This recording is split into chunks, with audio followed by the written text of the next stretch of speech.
So, The Division 2. This is my first Division 2 video, and the first video for well over a year actually. And to be honest, I'm not really sure what this is. It's kind of my take on the state of the game so far, and what I think some of the good and bad things are, throughout the 240 hours that I've played so far. And actually I think that's a pretty good place to start.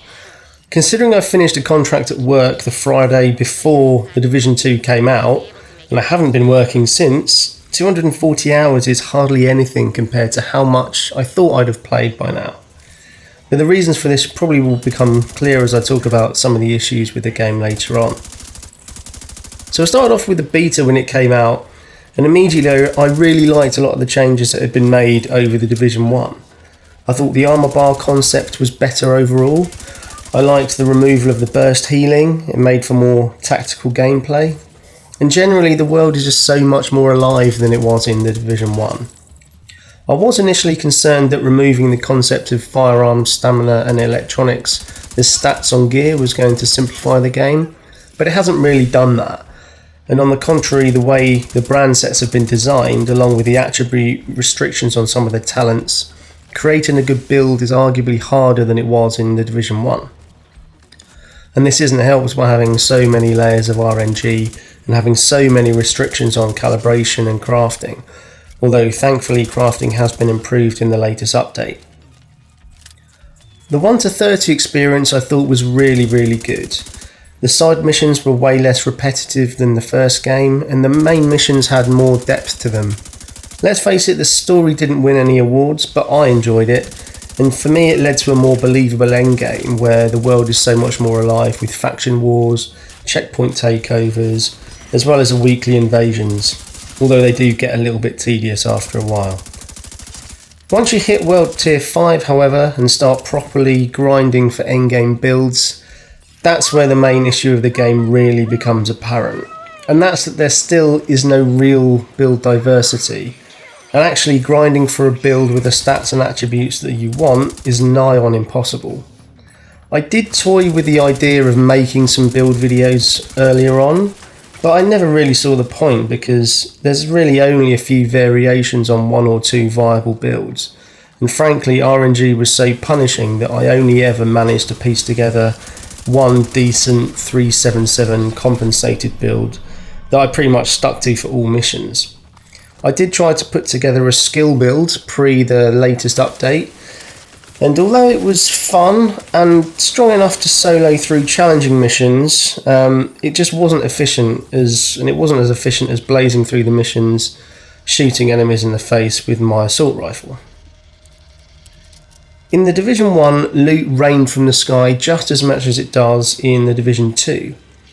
But there were almost endless builds that could be made using combinations of different gear sets along with exotic and high-end gear, pre the classified gear set days of course. But for me that made playing through the same content a lot more fun, and that's what most of my videos were based on this channel. Getting creative and trying to put together interesting builds that you could use to do the same content in different ways. Without the ability to get creative, I just haven't seen the point in releasing many more videos. In my opinion, the gear sets in the Division 2 are not even close to being on par with the brands and talents that you get on high-end gear. For me, they're an instant deconstruct, although at least now that gives us some blue materials after the latest update.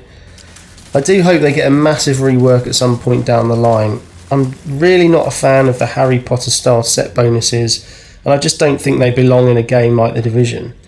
Having random perks and bonuses popping up at different points during combat is not strategic, and it doesn't allow for any real synergies between builds in different members of the team. I know things have to be different from the Division 1, but it just feels like so little thought was put into the bonuses when you consider you're giving up high-end brand pieces with talents and bonuses as well.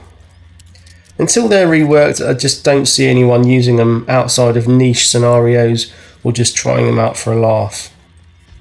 Having said all that though, I think after Title Update 5 things are definitely moving in the right direction.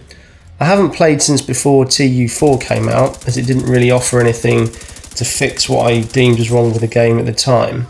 But after reading the patch notes for TU5, I was intrigued to jump back in and certainly try out my skill build again and see if it was more improved with the new updates on the skill bonuses. So I decided to buy the year 1 pass actually and just jump right into the new content. I must say I have been impressed by it. The new VIP missions are lengthy and engaging. The first part of the expedition at Kendall Library offered something a bit different with a few puzzle elements to it, so I'm definitely looking forward to the next part down in the metro station and seeing how that goes. But then, having said that, after a few days of playing the new content and getting back into the game, I feel like I'm right back where I was before, with the same relentlessly punishing grind to try and improve my builds, with the same 1 in a million chance of actually doing so. For me, there are 2 simple changes that could be made that would reduce the amount of RNG. One would be to make all mod slots on gear universal. So by that I mean they can take any offensive, defensive or utility mods, which would allow you to tailor your attributes according to the types of mods that you slot in.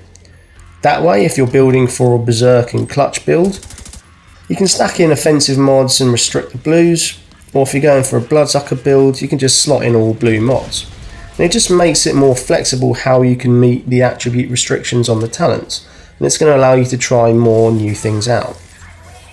The second change would be the more obvious recalibration change to allow you to recalibrate any stat to a different colour. This could be restricted so that the calibration cap would be a lot lower if you were changing the colour, so you wouldn't be able to recalibrate a max roll red onto a yellow or blue stat, for example.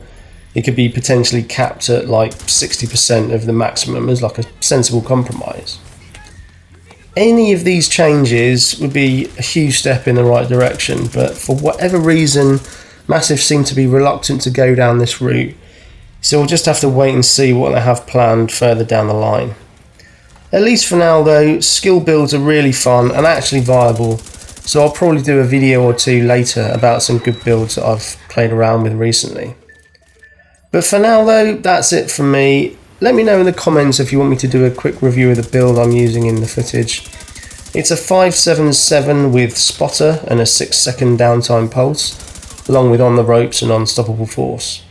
Although the footage was only on story mode difficulty, which is all you're allowed to select the first time you run through these VIP missions, it does absolutely shred through all difficulties, especially if you're playing solo.